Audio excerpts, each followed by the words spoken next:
Corporation നഷ്ടത്തിലാണെങ്കിൽ എന്ത്? ജീവനക്കാർക്ക് bonus 1,50,000 രൂപ. കഴിഞ്ഞ വർഷത്തേക്കാൾ 2,500 രൂപയാണ് വർദ്ധിപ്പിച്ചത്. 4,000 ജീവനക്കാർക്ക് ഈ തുക കിട്ടും. ഓണം അഡ്വാൻസായി 50,000 രൂപയും ലഭിക്കും. ഇത് അടുത്ത മാർച്ചിന് മുൻപായി 6 തുല്യ ഗഡുക്കളായി തിരിച്ചടച്ചാൽ മതി. താൽക്കാലിക ജീവനക്കാർക്ക് 6,250 രൂപയും സ്വീപ്പർമാർക്ക് 6,750 രൂപയും ബോണസ് നൽകും. ഹെഡ് ഓഫീസിലെയും വെയർഹൌസിലെയും സെക്യൂരിറ്റി ജീവനക്കാർക്ക് 13,000 രൂപ നൽകാനും തീരുമാനിച്ചു. അതേസമയം ഡെപ്യൂട്ടേഷൻ വ്യവസ്ഥയിൽ ബെപ്കോയിലെത്തിയവർക്ക് മാതൃസ്ഥാപനത്തിലെ ആനുകൂല്യങ്ങളെ കിട്ടൂ. ബെപ്കോ ടവറിൽ ഇന്നലെ വിവിധ തൊഴിലാളി യൂണിയൻ പ്രതിനിധികളുമായി മന്ത്രി എം ലിജുവും ബെപ്കോ MD യോഗേഷ് ഗുപ്തയും നടത്തിയ ചർച്ചയിലാണ് തീരുമാനങ്ങൾ. 2024-25 സാമ്പത്തിക വർഷത്തിൽ 124.10 കോടി ലാഭത്തിലായിരുന്ന ബെപ്കോ കഴിഞ്ഞ സാമ്പത്തിക വർഷത്തിൽ 281.95 കോടി നഷ്ടത്തിലേക്ക് കൂപ്പുകുത്തി.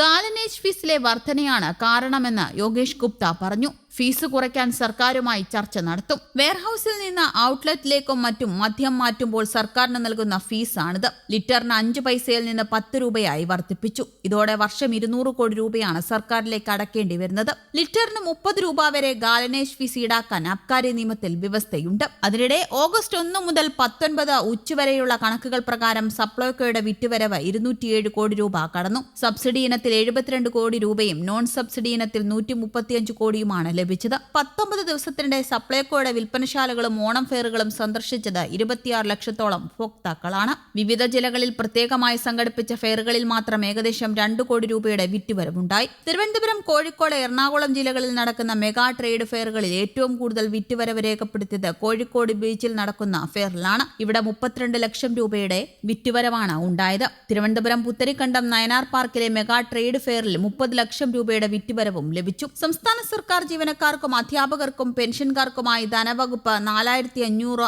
ഓണം ബോണസും പ്രത്യേക ഉത്സവബത്തയും പ്രഖ്യാപിച്ചിട്ടുണ്ട്. 2025-26 സാമ്പത്തിക വർഷത്തെ ഈ ആനുകൂല്യങ്ങളുടെ വിതരണം ഓഗസ്റ്റ് 17 മുതൽ ആരംഭിച്ചു കഴിഞ്ഞു. എംപ്ലോയ്മെന്റ് എക്സ്ചേഞ്ച് ജീവനക്കാർക്കുള്ള ബോണസ് 250 രൂപ വർദ്ധിപ്പിച്ച് 6,250 രൂപയാക്കി. സ്വീപ്പർമാർക്ക് 6,750 രൂപയും ഹെഡ് ഓഫീസിലെയും വെയർഹൌസിലെയും സെക്യൂരിറ്റി ജീവനക്കാർക്ക് 13,000 രൂപയും നൽകാൻ തീരുമാനിച്ചു. 2025 മാർച്ച് 31 ബെപ്കോ 124.10 കോടി രൂപ ലാഭത്തിലായിരുന്നു. എന്നാൽ ഗാലനേജ് ഫീ ഏർപ്പെടുത്തിയതോടെ ഈ വർഷം മാർച്ച് 31 281.95 കോടി നഷ്ടത്തിലായി. വിഷയം ഗൗരവമായി പഠിച്ച് ഫിനാൻസ് ഡിപ്പാർട്ട്മെന്റിലേക്ക് അയച്ച് അനുമതി വാങ്ങി കുറച്ചുകൊണ്ടുവരുമെന്നും മന്ത്രി ഉറപ്പു നൽകിയിട്ടുണ്ട്.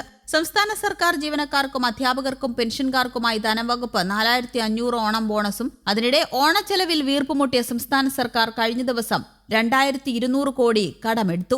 ഇതോടെ UDF സർക്കാർ അധികാരത്തിലെത്തിയ ശേഷമുള്ള കടമെടുപ്പ് 14,400 കോടിയായി.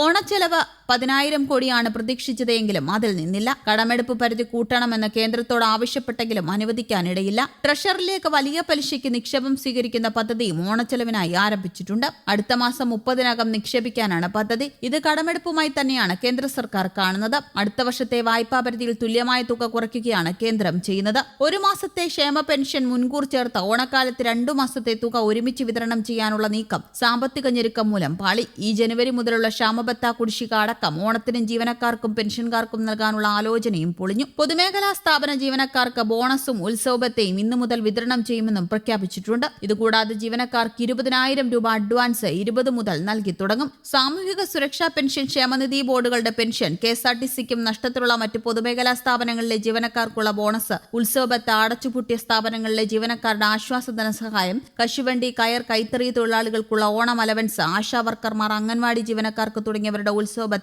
ദാരിദ്ര്യരേഖയ്ക്ക് താഴെയുള്ള കുടുംബങ്ങൾക്കുള്ള സൗജന്യ കിറ്റ്, ഓണം വിപണിയിൽ ഇടപെടലുകൾ തുടങ്ങിയ ആവശ്യങ്ങൾക്കാണ് കടമെടുക്കുന്നതും ട്രഷറി നിക്ഷേപം സ്വീകരിക്കുന്നതും. News desk, Kerala Kaumudi.